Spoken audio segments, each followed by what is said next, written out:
So, what's your opinion of? I mean, there's making unique games is obviously a must, and making games that you're interested in. But I mean, do you have an opinion on the corporations that just make clone after clone after clone? Or is there any There's way a, that you can think to, not necessarily combat it, but to just deal with it? well, that's their thing. Like, if you're independent, you don't need to worry about what the mainstream's doing. You can worry about it in terms of like, what should I avoid, and it's good to think logically about everything. There's a clear answer to every question, especially in this industry.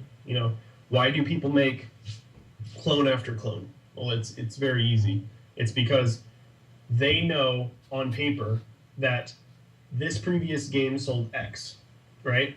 And they need Y in order to sustain their whole company.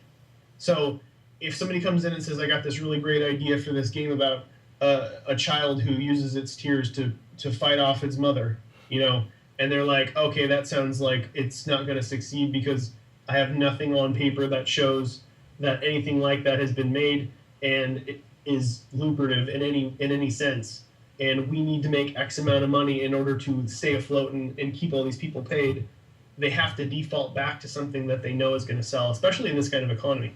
So it's like you look at E3 now and you see nothing but the same damn game over and over and over and over again. All the games look the same. They're all sequels. It's just awful.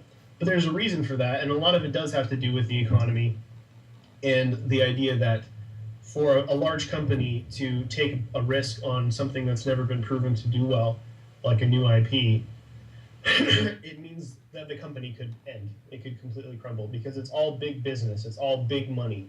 Everything's got to be multi-million-dollar budgets, and the multi-million-dollar budget on a game that fails means the company goes under.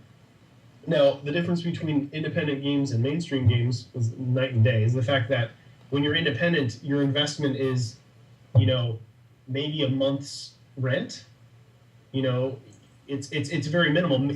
To most, it's not even that. To people who are still living at their parents' house, it's the cost of food at best. So with that money out of the equation, they don't have to worry about needing to copy something or make a sequel to something or do something that's already proven to work in order to make something that succeeds. And that's something to make sure that you understand when you're making independent games. Like, your goal should never be to just copy an existing idea because it did really well. Like, there's this tendency to, because that's business. That's business. That's money. That's the very small side of independent development. That's the stuff that you just kind of need to keep going. The big picture is making awesome games and having fun doing it. And making sequels usually has nothing to do with that whatsoever. And that's the advantage that independents have over the mainstream. And that's the reason why, some guy in his garage is making a game that's selling more than, the next Tomb Raider or whatever else, because it's just so unique, and what the mainstream is offering is something that you've already played.